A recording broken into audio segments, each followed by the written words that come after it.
two of the biggest space sagas ever made. Spaceships, laser swords, robots, alien worlds. Everybody files them on the same shelf. Science fiction. But they're wrong about one of them. Here's the take, and I'll defend every word of it. Star Wars is not science fiction. It's fantasy. It's one of the greatest fantasy epics ever made, and it's wearing a really convincing spacesuit. And before you type, "It's got spaceships, case closed," let me make that argument for you, because it's not dumb. Faster than light travel, blaster pistols, droids, a galactic empire. If a checklist of stuff is what makes something sci-fi, Star Wars checks every box. But science fiction isn't about a prop list. It's a posture, a relationship between the story and the rules of reality. So let me ask this. How does a hyperdrive work? You don't know. I don't know. The movies never tell us. How does a blaster work? We don't know. It goes pew and a stormtrooper falls or misses his shot.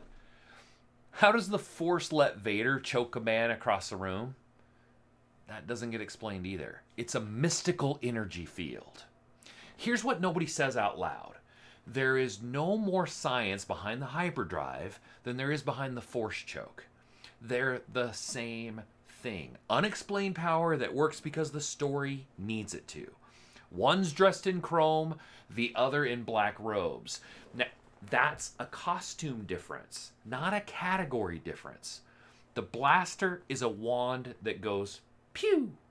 Now, I will point out that Star Wars at one point tried to bridge the gap into science fiction with a science-y explanation of the Force, midichlorians. And Star Wars fans cringed. Why? Because the fantasy world tried to become a sci-fi world and it didn't land. Now, Star Wars tells you this in its first 6 words. A long time ago, in a galaxy far, far away. That's not the language of science fiction. That is almost word for word the grammar of a fairy tale. Once upon a time, in space. Now, Star Trek? Star Trek opens on a stardate, a log entry. It's presenting itself as our future, governed by our laws, even when it's bending them. It invents techno-babble to explain its impossible tech, and the fact that it bothers to explain is the whole point. It behaves like it owes you a mechanism. Star Wars never does. Now, me, personally, I'm a Star Wars guy. I'm a Star Wars fanboy. And if you want the purest proof that Star Wars is fantasy, one of the single best examples of it being myth, not science, it's the book series that I want to talk about today because it's the darkest, most mythical corner of the entire saga, and most fans have never read it. Let's talk about Darth Bane. So, what is the Darth Bane trilogy? Well, it's a trilogy by Drew Karpyshyn. 3 books, Path of Destruction, Rule of Two, and Dynasty of Evil. And here's the first thing to understand. This is not the Star Wars that you think about, and it's not the Star Wars that you think you know. There are no Skywalkers here, no rebellion.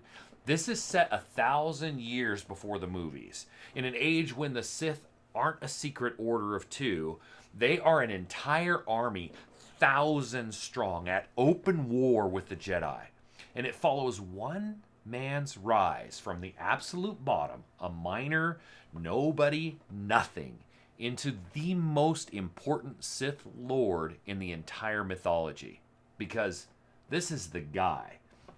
If you've ever wondered why there are only 2 Sith, a master and apprentice in the movies, this is the origin of that rule. This is the man who created it. Bane is the hinge that the entire dark side turns on for the next 2,000 years. And tonally, this is a Star Wars story that reads like dark fantasy. It's about power, corruption, ambition, the seductive logic of the dark side told from the inside. Not a cackling villain, but coherent, almost persuasive philosophy. You spend 3 books inside the head of someone becoming a monster and understanding exactly why he makes every choice. It's not a kid's adventure. It's something more close to a tragedy. And this is why I led with the whole Star Wars as a fantasy argument, because Darth Bane is really Exhibit A to me. Think about it. There's barely a starship in the story. Nobody's calculating any kind of hyperspace jump. The entire trilogy is about the Force, the dark side, ancient Sith sorcery, mystical artifacts, the philosophy of power. Strip the Star Wars label off this and you've got pure dark fantasy novel about a sorcerer rising to power. Lightsabers instead of swords, the Force instead of magic, the Sith Lord instead of a dark wizard.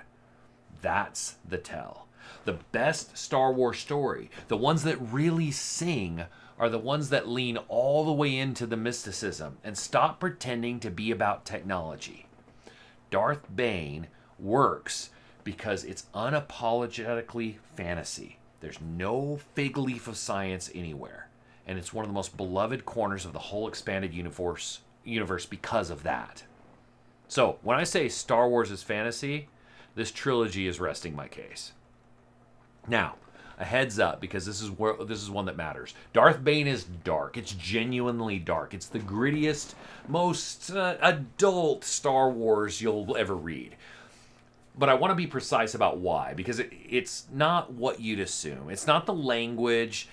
There essentially isn't any. There's no real sexual content. There's nothing really there that you would consider like in an R-rated movie. What makes this adult is the theme and the tone. This story is about embracing evil. There's violence, there's cruelty, there's some graphic descriptions of that violence and that cruelty. There's genuinely unsettling philosophy of power running through all books. It's heavy, it earns this darkness. So here's my honest read. This isn't a children's book. Not because anything that will trip that content filter, but it's really the weight. For a mature teen who loves Star Wars and wants something deeper and darker than movies, this is probably going to be incredible. Just know going into this is a Sith story told straight. No punches pulled. That's the appeal. But that's the warning. They're really the same thing here. So, should you read the Darth Bane trilogy? If you only know Star Wars from the films, and you've always suspected there was something richer underneath, this is the door. It's one of my favorite things in the entire franchise, and it's a book I hand people when they say, I didn't know Star Wars novels could be good. 5 stars, no hesitation. And it's the perfect proof of the thing I opened with about Star Wars isn't really science fiction reaching for the stars. It's fantasy reaching for myth. Darth Bane is that mythical darkness at its best. That's what this channel is going to be about, guys. The world's worth getting lost in, whether those are worth your time or not. And occasional honest heads up on what you're walking into. If you've read the Bane trilogy, no spoilers in the comments. Be cool to the newcomers. But tell me where it ranks for you. And if there's a book you want me to put through the same treatment, drop it below. I'm the Secret Nerd. We'll see you on the next one. Enjoy the book.